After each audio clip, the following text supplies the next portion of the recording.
നമുക്ക് വേണ്ടി സൃഷ്ടിച്ചതൊന്നും നമുക്ക് നഷ്ടമാകില്ല. നഷ്ടമായതൊന്നും നമുക്ക് വേണ്ടി സൃഷ്ടിച്ചതുമാകില്ല. ഒരു മനുഷ്യന് മറ്റൊരു മനുഷ്യനെ സന്തോഷിപ്പിക്കാൻ പണം ആവശ്യമില്ല.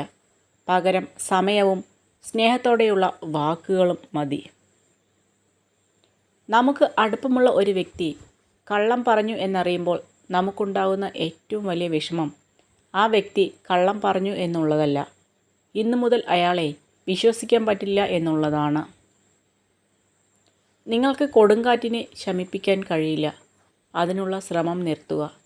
നിങ്ങൾക്ക് ചെയ്യാൻ കഴിയുന്നത് സ്വയം ശാന്തമായി ഇരിക്കുക എന്നതാണ്. കൊടുങ്കാറ്റ് അതിൻ്റെ സമയമാകുമ്പോൾ കടന്നു പോകും. മറ്റുള്ളവർക്ക് നമ്മളെക്കൊണ്ടുള്ള ആവശ്യം കഴിഞ്ഞു എന്ന് മനസ്സിലാക്കിയാൽ ഒഴിഞ്ഞു പോകണം. ഇല്ലെങ്കിൽ ചില മനസ്സുകളിലെങ്കിലും നമ്മളൊരു പാഴ് വസ്തുവായി മാറും. വേദനിപ്പിക്കുന്നവർക്ക് നമ്മൾ മറുപടി കൊടുക്കാൻ നിന്നാൽ നമുക്ക് അതിനെ സമയം ഉണ്ടാകൂ. അവർക്കുള്ള മറുപടി കാലം കരുതി വച്ചിട്ടുണ്ട്. അത് കാണാൻ ക്ഷമയോടെ കാത്തിരിക്കുക. ആഗ്രഹിക്കുന്ന കാര്യങ്ങൾ നാളേക്കായി മാറ്റി വയ്ക്കരുത്. ഇന്ന് തന്നെ അതിനുള്ള പരിശ്രമം തുടങ്ങണം. നാളെ എന്നൊന്ന് ഉണ്ടോ എന്നുപോലും ചിന്തിക്കരുത്. പ്രവർത്തിക്കുക. സ്വപ്നങ്ങൾക്ക് പുറകെ സഞ്ചരിക്കണം. പരിഹാസങ്ങളിൽ നിന്ന് പാഠം ഉൾക്കൊള്ളണം. വിയർപ്പൊഴുക്കി അധ്വാനിക്കണം. തളർത്തുന്നവരുടെ മുൻപിൽ പുഞ്ചിരിയോടെ തല ഉയർത്തി നടക്കണം. കൈവിട്ട് കളഞ്ഞതെന്തെങ്കിലും തിരിച്ചു വേണമെന്ന് തോന്നിയാൽ കിട്ടിയെന്ന് വരില്ല. കാരണം കാലത്തിന് മനുഷ്യനേക്കാൾ വാശിയാണ്. ജീവിതത്തിൽ സന്ദർഭങ്ങളും സാഹചര്യങ്ങളും മാറിക്കൊണ്ടിരിക്കും.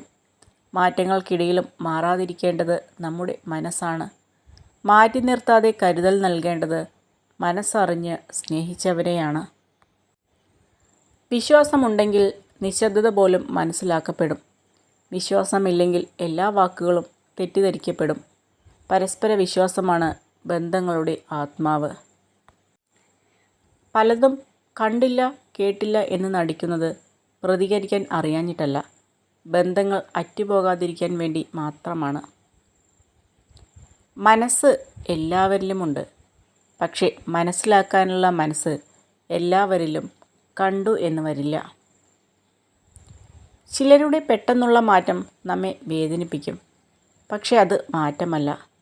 അത്രയും നാൾ അവർ അണിഞ്ഞിരുന്ന മുഖംമൂടി അഴിഞ്ഞു വീണ് തനിനിറം പുറത്തു വന്നതാണെന്ന് നമ്മൾ തിരിച്ചറിയണം. ദേഷ്യവും സങ്കടവും നിയന്ത്രിക്കാൻ കഴിയാത്തവരെ ഒരിക്കലും അകറ്റി നിർത്തരുത്. കാരണം അവരുടെ സ്നേഹം അത്രത്തോളം സത്യവും അതിരില്ലാത്തതുമായിരിക്കും. പ്രശ്നങ്ങളെക്കുറിച്ച് ആലോചിച്ച് സമയം പാഴാക്കാതെ എങ്ങനെ പരിഹരിക്കാമെന്നാണ് നമ്മൾ ചിന്തിക്കേണ്ടത്.